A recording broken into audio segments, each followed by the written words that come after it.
ready for the start of the second, but let's look at the top of the first, where they took no time to get going against Joseph Giroux, spotting 3 runs in the first inning. Before even recording their first out, they were ready to roll. The top 4 batters in that lineup, highlighted by that Niels 2 RBI single back up the middle. Martins were able to obviously get that answer thanks to Sam Bush, but now Giroux is going to need to settle in, let that first inning go away. New game starts right now. That's exactly it, and I wonder what it will take for him. I think pitch variation, very key here. Can't be predictable after coming out and allowing some hits, some runs, and definite action for this Minnesota offensive system. We'll see what he comes back with, changing up between some movement on the pitch versus just high heat. It'll be the bottom of the order, getting things started in the second inning. Jamison Martin, the freshman, as the 8-hitter. Jake Larson, the 9-hole hitter, before returning to the top with Fitzgerald, the leadoff man. 1-0 the count to Jamison Martin, and he rips one high in the air, way back to left. He did not miss that one. Touch 'em all. A solo blast to get things started here in the top of the second as Minnesota picks up where they left off. Jamison Martin with his 6th home run of the year, 4-1 Gophers. No, I mean, you talk about seeing a pitch well, driving it, and a no-doubter. That one was all of those things from Martin, and as you say, gets to 6 home runs and a disheveled effort now at this point. I think we can call it from Joseph Giroux. Now, the young freshman, Jamison Martin, hitting just .202 this year, has the 5 home runs, but he did not miss that one. Got turned all the way around, and that was a no-doubter, crushed over the left field wall out towards Sequia Stadium here, the softball field for Michigan State. That one might have cleared the wall at the softball stadium as well, the way it's angled here in East Lansing. Is now 4-1, and Giroux going to have to find a way to settle back in. Jake Larson, the senior, stepping in, hitting $1.86 as he follows it straight back to the netting.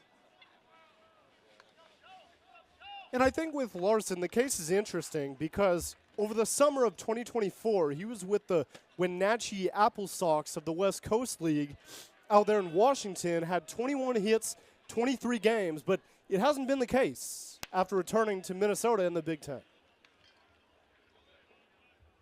Went 3 for 12 last weekend against the Terrapins. He's found himself a role in the starting lineup here as of late. Started 11 of the last 12 Big Ten games for Minnesota. Starting at third base today as 1-2 count, and Giroux plunks him on the hip. A free pass for Jake Larson that will bring back the top of the Minnesota order. Nobody out, 1 run already in the inning. A concerning sight, no doubt, that we're seeing the return to the top of the order. It was Fitzgerald who got on base by virtue of a walk in the first.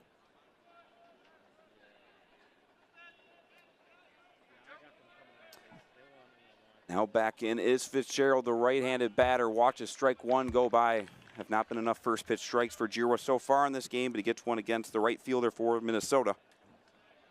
No, and Matt, you talk about first pitch strikes. There have been a couple things that we've seen from Giroux today that are inconsistencies from the rest of his season.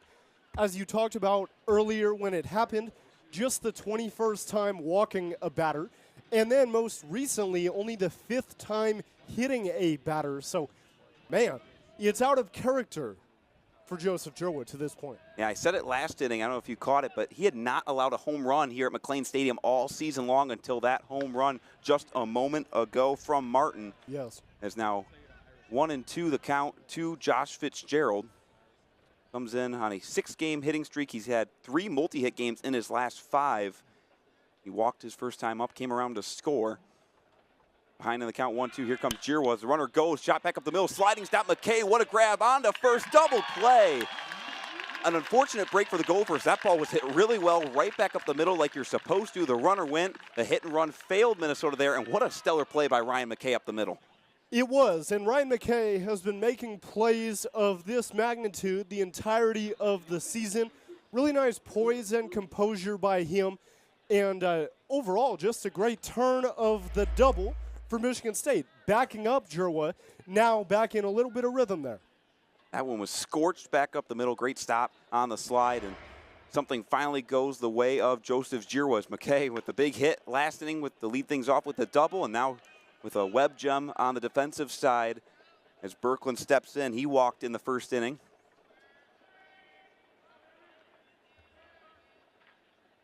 Bright sets up, and he'll accept strike one. That was pitch number 51 already here. Not even through 2 innings of work for Joseph Giroux.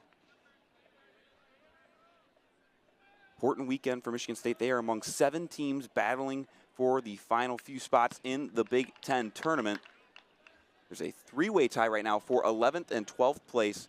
Currently Michigan State among some of the teams still battling it out. Northwestern's right there as well, along with Illinois, all at 12 and 15. One of those 3 teams as of right now would be left home.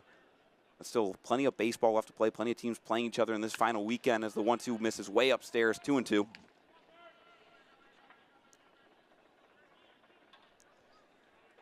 And we did just see completion of the Big Ten softball tournament as well. The Michigan Wolverines coming out on top in that one.